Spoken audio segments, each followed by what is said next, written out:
Dalam nama Bapa dan Putra dan Roh Kudus. Amin. Allah Bapa di surga, Engkau telah mendamaikan kami, Engkau telah mengampuni kami, Engkau telah menghancurkan tembok pemisah antara kami dengan Engkau dengan mengirim Putramu Yesus Kristus kepada kami.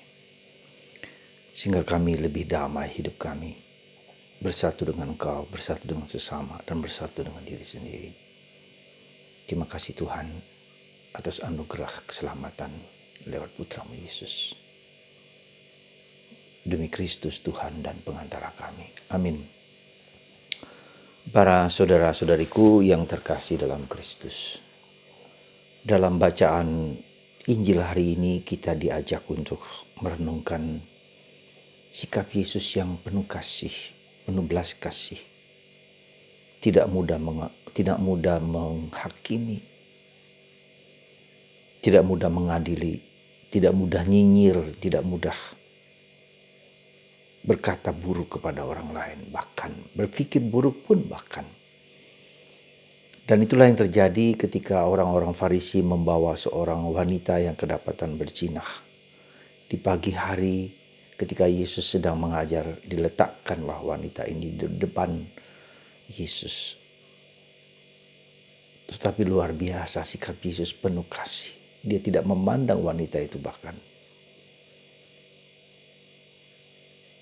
Dan dia bertanya, siapa di antara kalian yang tidak berdosa? Lemparlah wanita ini dengan batu, rajamlah dia.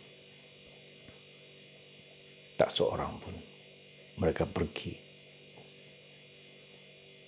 Mereka malu. Saudaraku yang terkasih, Yesus berkata kepada wanita itu, pergilah, aku tidak menghukum engkau. Dan jangan berbuat dosa lagi. Saudaraku yang terkasih dalam Kristus, salah satu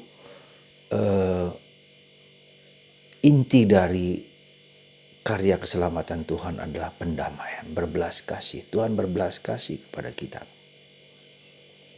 Tuhan mengampuni dosa-dosa kita. Tuhan mengalahkan segala macam, menghancurkan hambatan-hambatan relasi kita dengan Tuhan dengan berdamai. Sehingga kita berdamai dengan diri sendiri, kita mengasihi diri kita sendiri, kita mengasihi orang lain.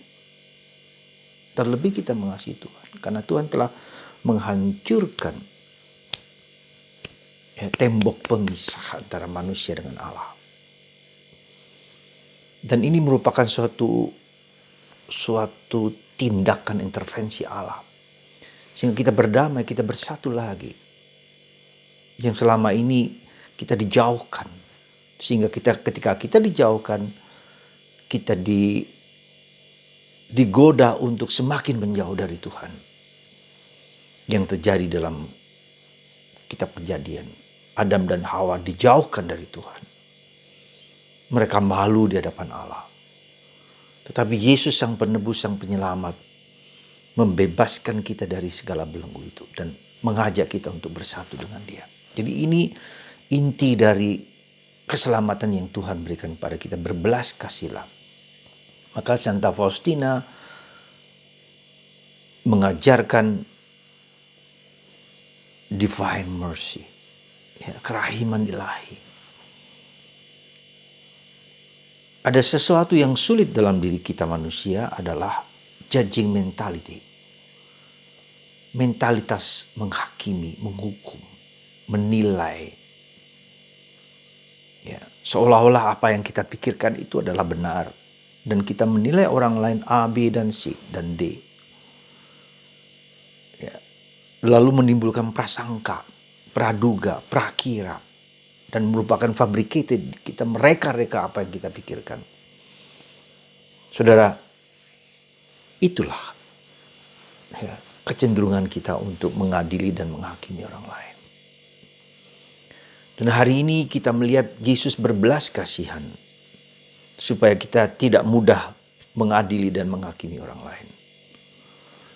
Bagaimana caranya? Dan ini sangat tidak mudah. Sekali lagi sangat tidak mudah karena kita suka mengadili, menghakimi menurut praduga kita masing-masing. Meskipun seringkali tidak selalu benar. Dan seandainya benar pun kita tidak punya hak untuk mengadili. Maka Yesus berkali-kali jangan adili orang lain karena itu hak Allah. Ketika Yesus wafat, mau wafat, ya Bapa ampunilah mereka karena mereka tidak tahu apa yang mereka buat. Jadi ini suatu tindakan sangat fundamental dari Yesus, tidak menghakimi, tidak menghukum karena itu hak Allah. Ya Bapa ampunilah mereka karena mereka tidak tahu apa yang mereka buat. Yesus pun mengampuni orang-orang yang memperlakukan dia dengan kejam. Saudaraku yang terkasih, mari kita berusaha mohon rahmat supaya kita perhatikan apa yang ada dalam bayangan kita, dalam pikiran kita, dalam bawah sadar kita. Kita lihat itu. Jangan pernah kita mengadili dan menghakimi orang lain sekecil apapun. Dan karena ini tidak mudah, maka kita mohon rahmat supaya kita mampu dan dimampukan untuk berbelas kasihan kepada siapapun. Saudara, semoga pelajaran yang diberikan kepada kita lewat belas kasih Yesus sungguh kita jalankan, kita hayati, kita lakukan dalam keseharian kita. Biarlah Tuhan sendiri yang menghakimi, menghukum, bukan kita. Kita tidak punya hak karena kita berdosa. Seperti nanti dalam bacaan pertama, kisah tentang Susana, ya, yang dihakimi oleh 3 orang hakim, ya, orang asing yang ingin punya niat jahat. Tapi si Daniel datang untuk membongkar kebusukan hati hakim-hakim yang berniat jahat itu. Kita adalah orang yang suka berpikir demikian. Semoga rahmat Tuhan menguatkan Anda, membuat kita semakin berbelas kasihan. Biarkanlah segalanya kita persembahkan kepada Tuhan. Dan ketika ada pikiran-pikiran yang jelek, yang menghakimi, yang berprasangka, meskipun mungkin benar, kita persembahkan kepada Tuhan. Hati kudus Yesus. Semoga Tuhan memberkati Anda, keluarga Anda, anak, cucu, cicit, dan siapapun juga dalam hidup Anda diberkati, dikasihi oleh rahmat Allah yang Maha Kuasa. Bapa dan Putra dan Roh Kudus. Amin.